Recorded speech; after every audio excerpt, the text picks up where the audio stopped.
sports fans, this is Robert with WTP Sports Dudes here live on this Sunday morning. Man, I am super geeked.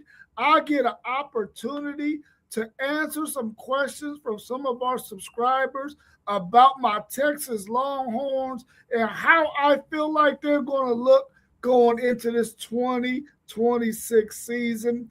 Thank you for joining the show. I truly appreciate you. But before I get into those questions, I got to say congratulations to my Philadelphia 76ers who won a Game 7 against a Jason Tatum-less Boston Celtics.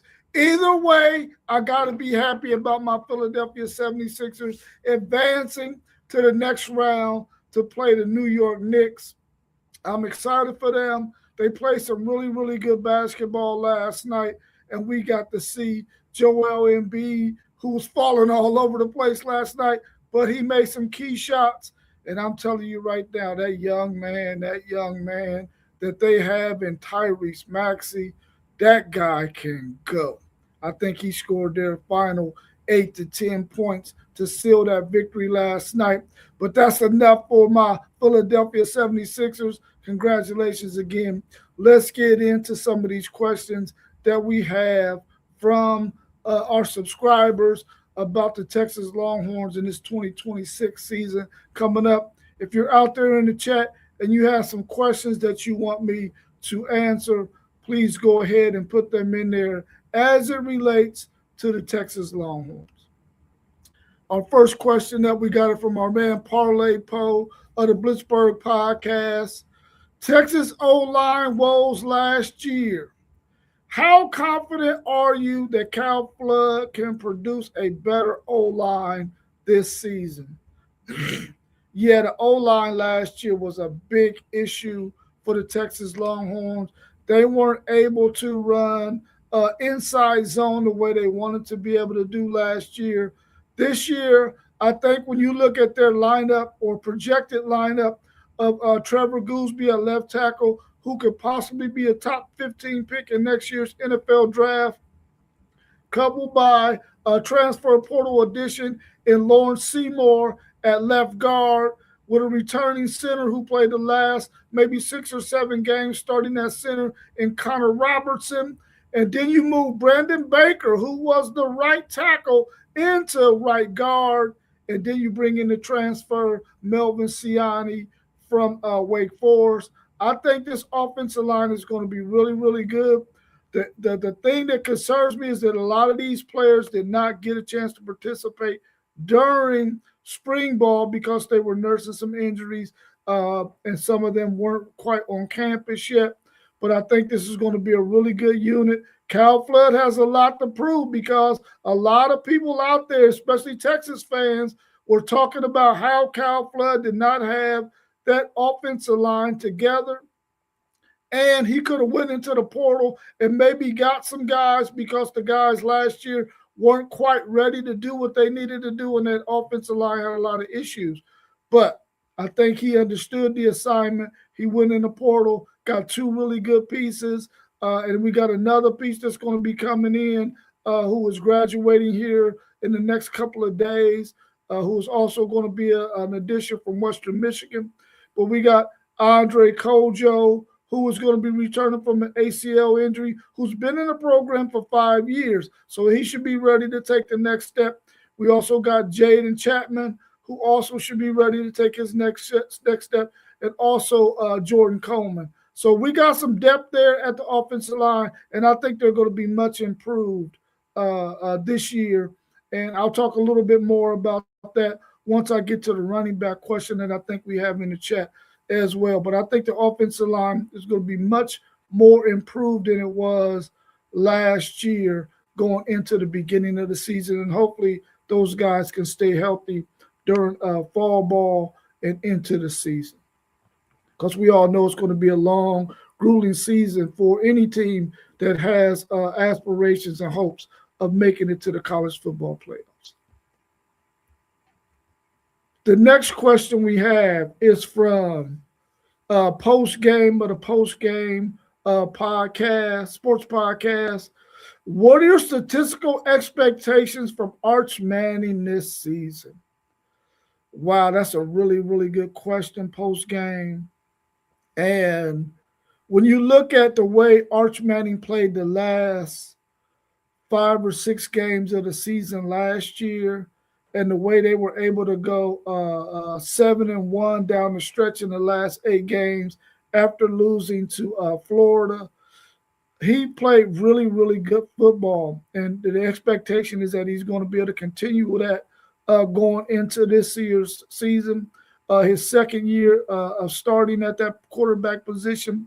But statistically, I feel like Arch Manning should be a 3K plus passer, at least 300 yards rushing, with at least 30 passing touchdowns, anywhere between 27 and 30 touchdown passes, maybe another 4 or 5 rushing touchdowns, giving him anywhere from 33 to 35 touchdowns accounted for in this Texas offense.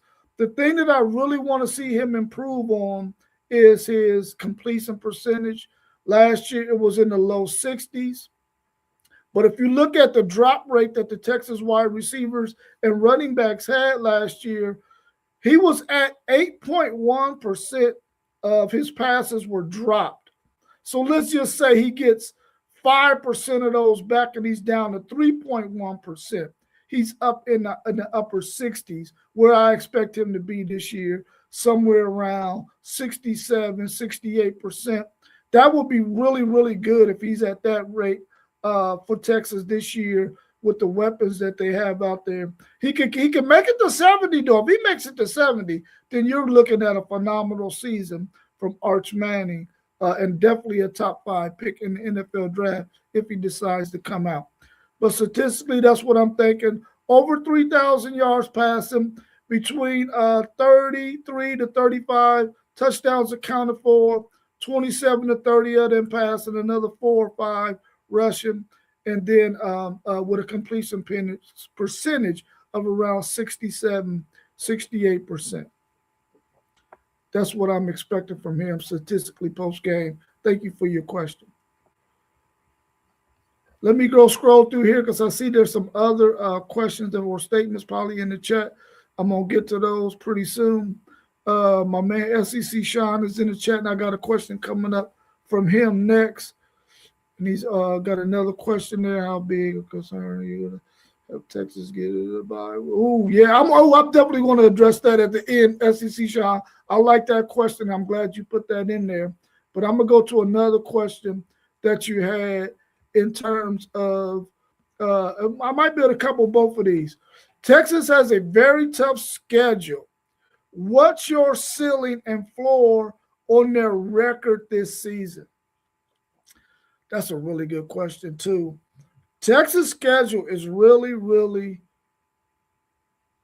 difficult, in my opinion. They only have 4 road games, and then they got 7 home games, and they got 1 neutral site game.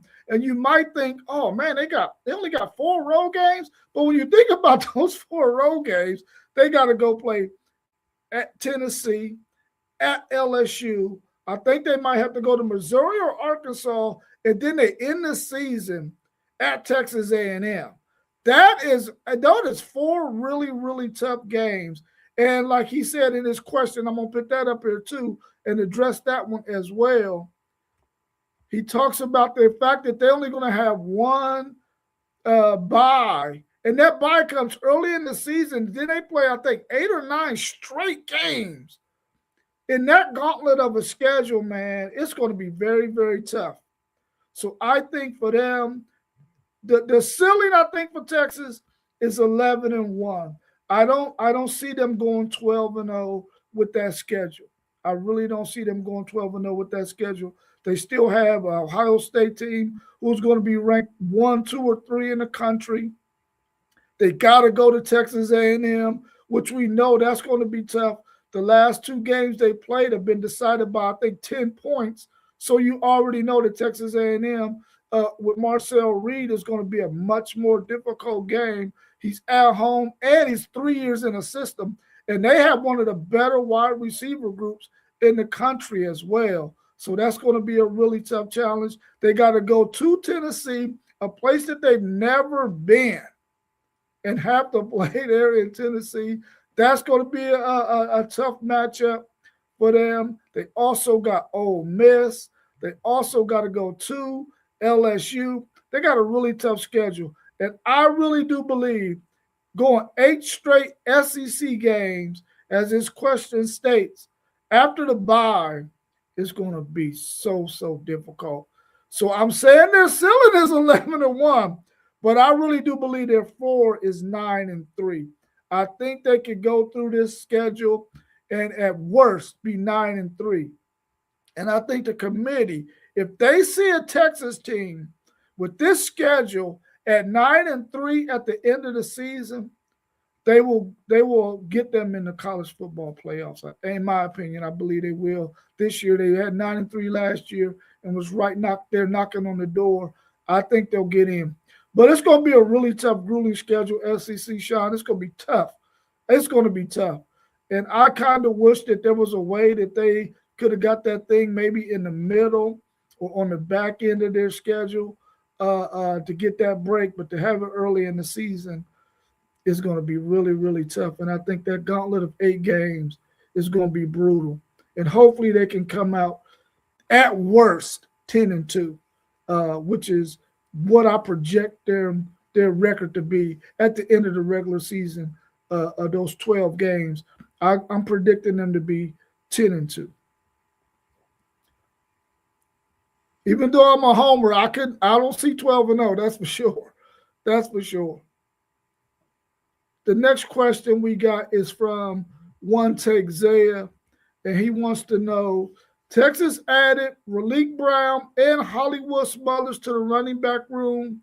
Can you see them being like Wisner and Blue from 2 years ago? When you look at Raleek Brown and Hollywood Smothers, these two guys at the running back position, you're talking about two guys who can take it the distance. Now, we knew that Jaden Blue could go the distance, but Wisner didn't quite have that kind of speed. And the thing I like about both of these two running backs is even though they're smaller built, they can both run inside zone. But the great thing about them, in a Steve Sarkisian offense in the pass game, these guys are going to be really tough. I think they're going to be even tougher than what Wisner and Blue were, even though Blue was a really good in the offense when it came to pass catching out the backfield, more so than Wisner was. But both of these guys are really good out of the backfield, catching balls. As long as they pick up pass pro on those downs that they might need to stay in as a decoy, they'll be all right. And I really like these two running backs. And I think that this running back room is going to be really nice because you still got James Simon, who played last year, and you got a true freshman coming in Derek Coleman, who I think is really going to allow them to be really good on inside zone.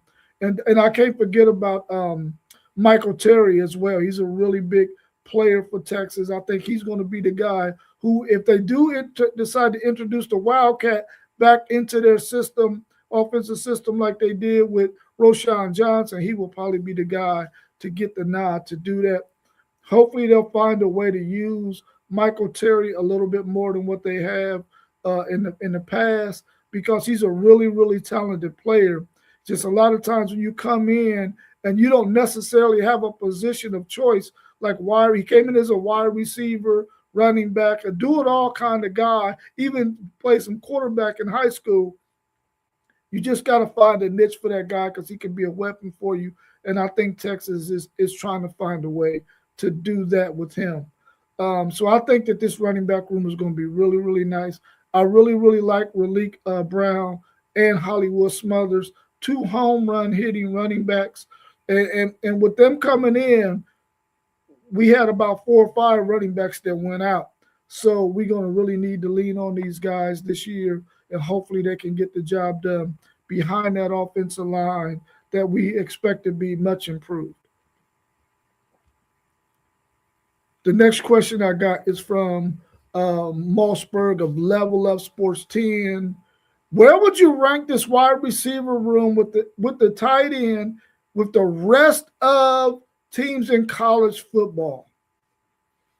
Man, that's a really good question. I think this wide receiver room is going to be really, really good. If you looked at them last year and the wide receivers that they had a lot of injuries that what they suffered, and a lot of guys missed a lot of time in the spring, and they weren't able to get up to speed with Arch Manning because they was missing so much time in spring and some in the fall. So it took them a while to gel and get acclimated. This year, I think with the addition of Cam Coleman, with Emmett Mosley, and with Ryan Wingo, guys who can take the top off the ball, good possession receivers, big body guys, I think they're going to be really, really good. And I think if you look across the college football landscape, they are definitely in the top five in terms of wide receiver groups and wide receiver rooms. I think that Ohio State, whenever you got a Jeremiah Smith, I mean, you got that guy, you got to say that they're probably the number one wide receiver room in the country. But I think when you look at Texas, Texas A&M, you look at Ohio State, I think LSU is going to have a really good wide receiver room.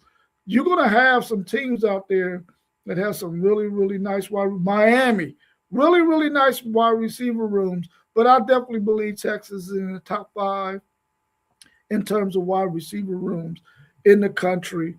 And my man SEC Sean also wanted me to touch on Cam Coleman, and do I think let me see if I can find that right there. There it go right there. Oh, there it is right there. Do you think Cam Coleman will live up to his potential this season? I really do think that he has an opportunity to really live up to his potential this season. He has been playing really, really good in the spring. He was able to be one of those receivers who can high point the ball. He's a 50-50 guy, but when you talk in terms of 50-50, he's more of a 70-30, 80-20 guy, because 80% of the time he's going to come down with it. 70% of the time he's going to come down with it. He's much more than a 50-50 guy. And I think the back shoulder throw will really come into play this year with this wide receiver group and Cam Coleman. I think he's going to live up to the potential this season, but we know that all depends on health. As long as he stays healthy, he's definitely going to be a great addition to this Texas offense, which was much needed. And when you think about the stat I said earlier, with Arch Manning had 8.1% of his passes were dropped by either running backs, wide receivers, or tight ends. If they could get that thing down to, I think Julian Sains was 2.1. Man, it would be fantastic if they could get that thing down to 2.1. But we don't have a Jeremiah Smith on our team, even though we have some really good wide receivers. But if we can get those drops down, I think that this offense can really, really go. And I think Cam Coleman will definitely live up to his potential. And I'll get to your question about their offensive side of the ball here in a short while, SEC Sean. Let me look at the other questions I have related to the offense. Oh, that was the last one. Let me go ahead and tackle that right now. What are your biggest concerns on the offensive side of the ball? Well, I mean, of course, it always has to start with that offensive line. Will the offensive line live up to what we expect them to? Will they be able to take that next step and be better, much better than what they were last year? I think they have three really, really good pieces that we already know on that Texas offensive line. Brandon Baker played really, really well last year. After he got his feet up under him, he started off a little bit shaky. But the last 8 games or so, he really played pretty good at that right tackle position. We know Trevor Goolsby is projected to be a top 15 pick in next year's draft at left tackle. I think we're in good shape there. And then Connor Robertson taking over at the center position. He played really well those last 5 or 6 games, and we end up moving Cole Hudson to left guard. So I think those three will really be a really good in their positions that they are, as long as these two transfers, Lawrence Seymour and Melvin Siani, who I think are going to be really good because they played a lot of football. I think this offensive line has a chance to be really good, and they got some backups that are ready to fill in for them when needed.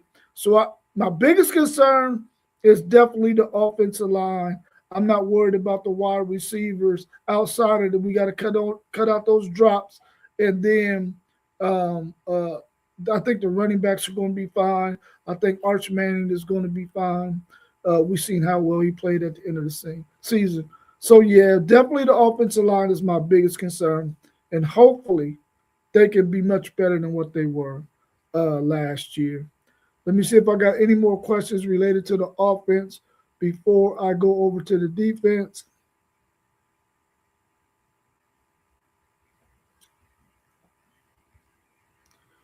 Yep, I'll get that question from you, SEC Sean, here in a second when it relates to the defense, because that's a really good question. So I'll get to that one here in a minute.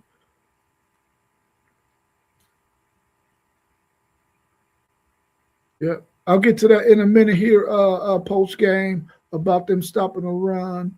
So let me go over to this defensive side of the ball and answer some of the questions that we have in the chat. The first one I have is from Parlay Poe of the Blitzburg podcast. Colin Simmons started off slow in the sack category last year, but finished with 12 sacks. What's your sack total prediction for him this year?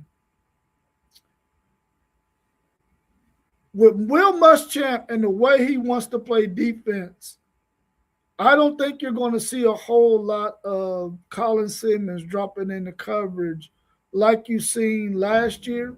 Will he do it some? Of course, because Will Muschamp is one of those coordinators who is going to always try to disguise some things. So he's going to make it look like Colin is coming, but he may drop back from time to time, but not as often as you see him do again that PK offense.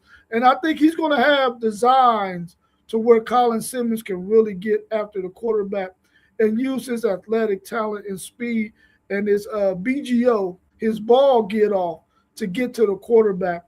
And I think this is going to be an ideal system for Colin Simmons because it's going to be similar to a system he's going to run in the NFL because he's a smaller guy. So he's going to probably more so go to a team that runs a 3-4 style of a defense. But if I had to predict right now, and I'm going to give you my prediction on it, how many sacks Colin Simmons will have, I think he will definitely get to 12, but I can see his ceiling being closer to 15. I know teams are going to find a way to try to scheme to get him out of those pass rushing lanes. Much like you've seen people add tight ends in last year's defensive scheme, they would add a tight end to his side to make it harder for him to go around. They double teamed him a lot. But when teams weren't able to do that and they had to go one-on-one with Colin Simmons, it was a nightmare for teams offensively. So I think Will Muschamp is going to do everything he can to make sure Colin Simmons gets as many one-on-ones as possible. So I can see his ceiling being 15 sacks, but I definitely believe he'll get to 12 sacks again. And that's an average of 1 sack a game, which is really, really good.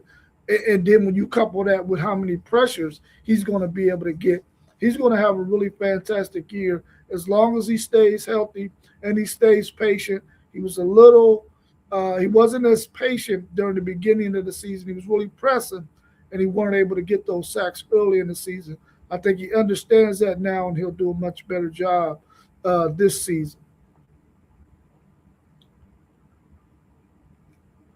Our next question is from our man Post Game of the Post Game Sports Podcast. Out goes PK, in comes Muschamp. What differences will we see in the defense? I spoke a little bit about that in that last question. But in a Will Muschamp defense, you're going to see a lot of chaos. You're going to see players putting pressure on the quarterback. You're going to see a little bit more man to man. They're still going to play some zone, but it's going to be more man to man and more matchup kind of zone. When a guy gets to your area, then that's the guy you're going to cover. You're not going to allow guys to have a cushion. It's 3rd and 7, and you got a 9-yard cushion off of the guy, and you mess around and give up a first down. You won't see any of that with Will Muschamp. He's going to make sure that in down distances like that he's going to get pressure on the quarterback, and he's going to have his guys matched up on the outside. They're going to be covering their guy man to man. They're not going to be getting all that cushion. So we're definitely going to see that. And if you paid attention to the Texas Georgia game, the first one that they had in Austin, and you saw the way that they were coming after Quinn Ewers, you're going to see a much of that style of defense from Will Muschamp, because Will Muschamp was really the, I ain't gonna say he was the brains behind that, because we know that's Kirby Smart, but he designed a lot of that as the analyst for Georgia, because he saw some of the tendencies of Texas's guards to where they could exploit that stuff on defense. So he's going to do the same thing for Texas when they play their opponents. He's going to find those areas where they can take advantage and get pressure on the quarterback from seeing what the offensive line does for their by their opponent. Yeah, so I think they're going to be a really really good defense. PK has some really good defenses, and statistically they were good, but I think Will Muschamp is going to have some really really talented players on that team, and he's going to be able to do a lot of different things with that defensive unit. So I think they're going to be really really really good. Let me scroll down and probably tackle your other question as well post game. No, I'll come back to that one. I'll come back to that one. I'll come back to that one. All right. SEC Sean wants to know, Texas will face some very experienced quarterbacks. Will the back end of the defense be better than last year? Man, I sure hope so. I sure hope so. Because that backside, and I think a lot of it had to do with PK's style of play, and which is probably one of the reasons why Steve Sarkisian decided to go in another direction. He just, in those 3rd and longs, the year that we had uh, Jade Barron and we had a Makuba, he was a little bit more comfortable with those guys being able to press a little bit more than what he was with the guys last year. And I think this year, Will Muschamp understands that he has a much better unit than what we had last year. I think they're going to be really, really talented. I think when you look at the fact that Kobe Black might slide back to safety, which is probably going to be more of a natural position for him outside of it, playing corner, but he might be versatile like that. In some instances, he can play corner. But I think their defensive backfield group is going to be really good. Kay Phillips started the last 5 or 6 games last year. Grayson Littleton played the star position, which is on the slot receiver, all season last year. We got Wardell Mack back. We got Bill Masco out of the transfer portal from Rutgers, who's going to start at one of those corner positions. And we still got Warren Roberson. So I think Texas is going to be in really good shape in the defensive backfield for Texas. And I think they're going to be better than what they were last year. And I think they're going to be really, really good. I mean, you still got Jelani McDonald, who now you can move him around a lot more than what you could with Michael Tabb, because Michael Tabb was that guy that you got to move around. This year, a more athletic Jelani McDonald, a bigger Jelani McDonald is going to be able to fill that void. And then you got Derek Williams, you got Xavier Phil-Samid at that position. You also got Zealous Hicks, Jordan Johnson, Rebel. All of these guys have had some playing time. So Texas is going to be in really good shape in that defensive backfield. Now, are they as smart as Michael Tabb? Probably not.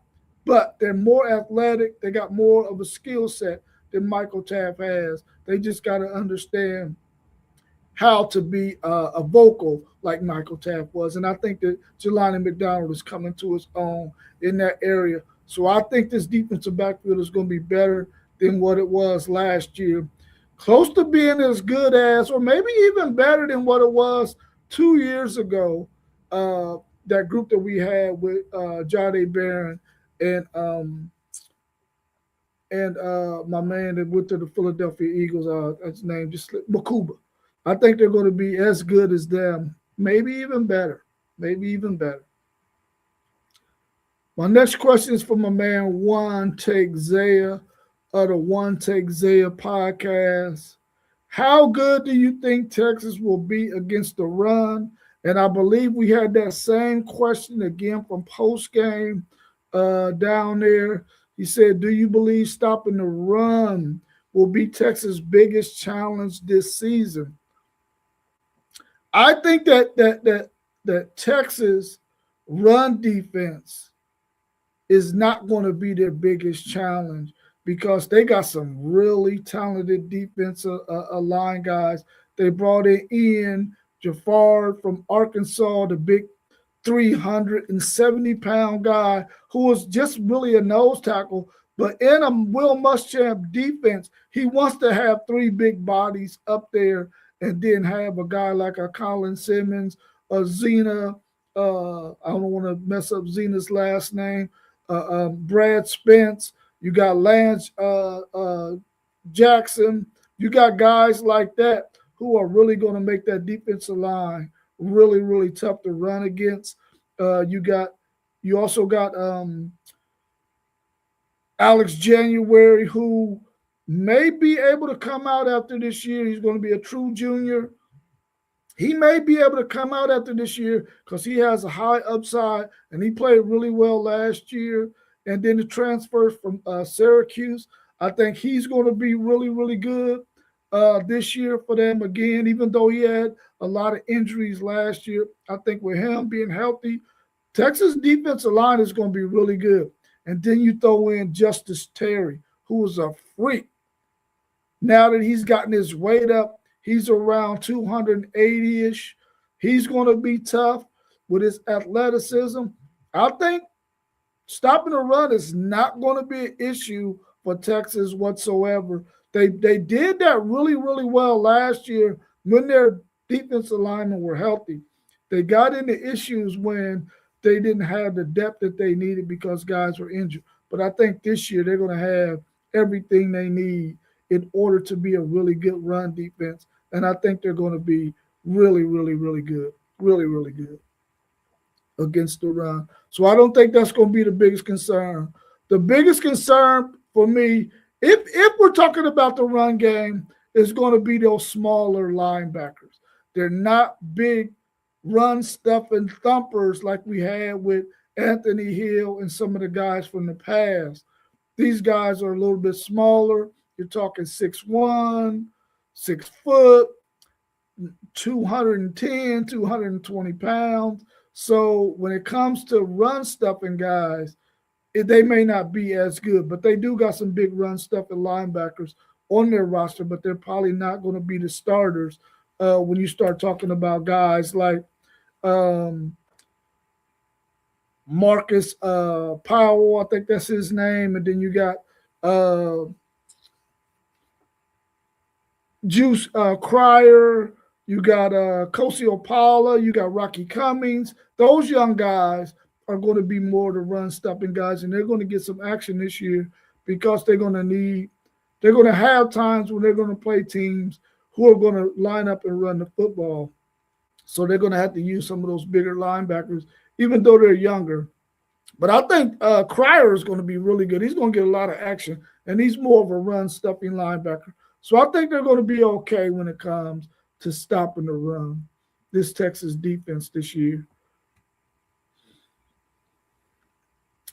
I'll attack that question a little bit later on post-game. And let me go back up here and see what other questions we have defensively.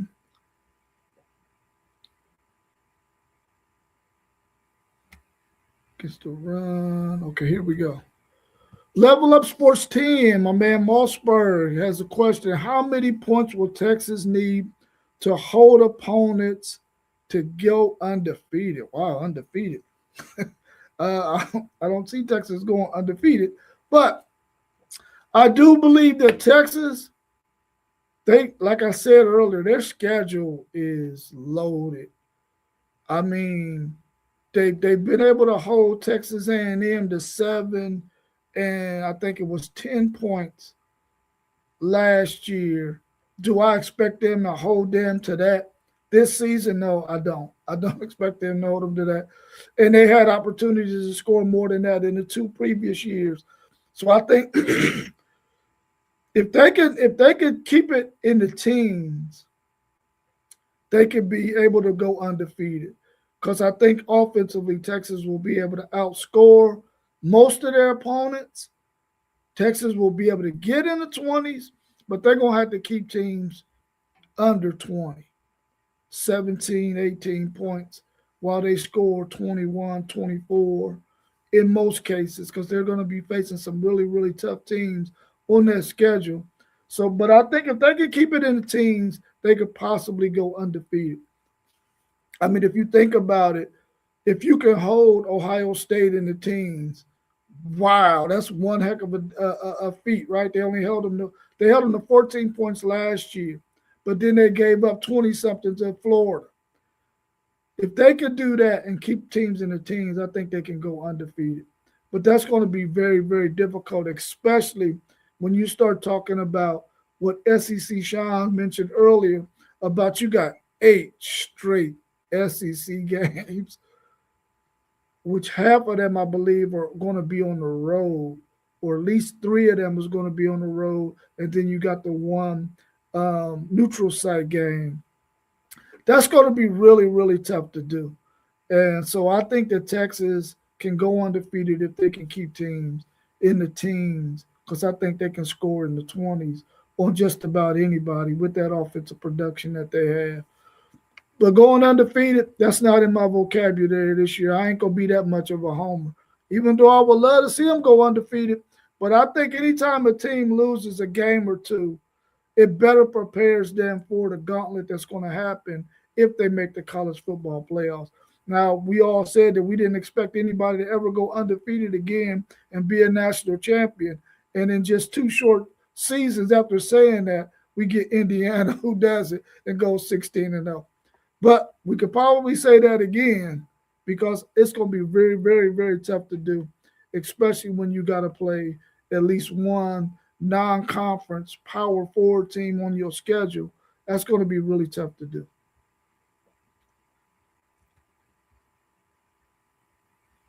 Okay, I think that was my last question for the defense. Let me scroll down and see what other questions I have.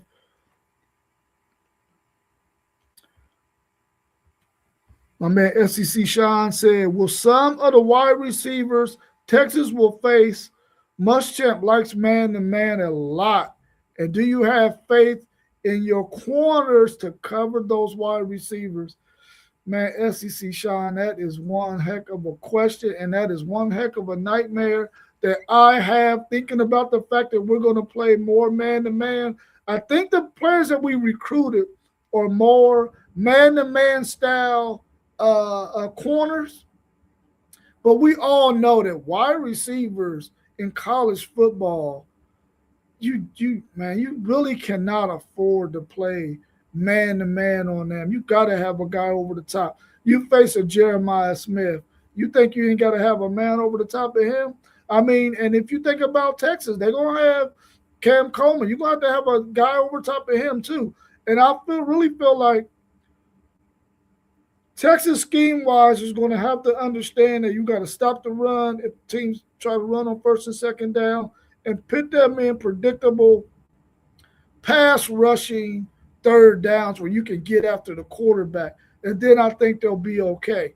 But if there's a situation where it's 3rd and 2 and you got both options and you try to go man-to-man, it's going to be tough. And they probably wouldn't go man-to-man in those instances but they might because that's how Will Muschamp rolls.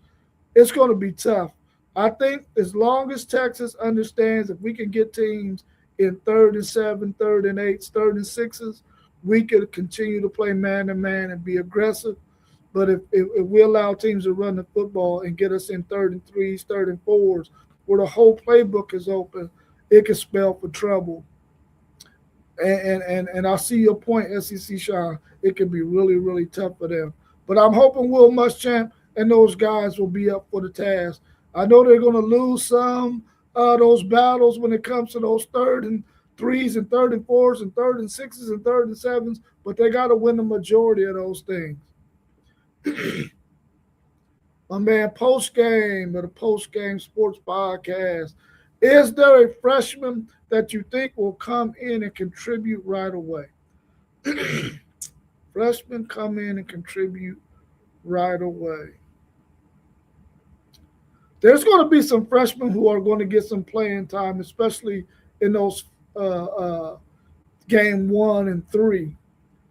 But in terms of really coming in there and making a serious impact, I don't I don't think so. I don't think so. Maybe Derek Cooper, the running back, he'll get an opportunity because I think he's going to probably be the guy on short yardage situations.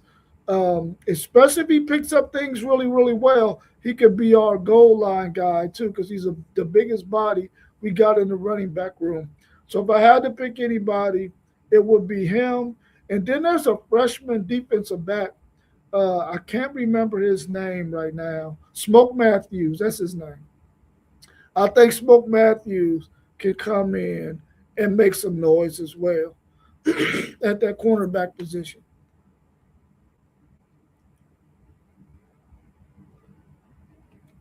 My man SEC Sean said, besides A&M, OU, and Ohio State, what is the biggest game in your mind?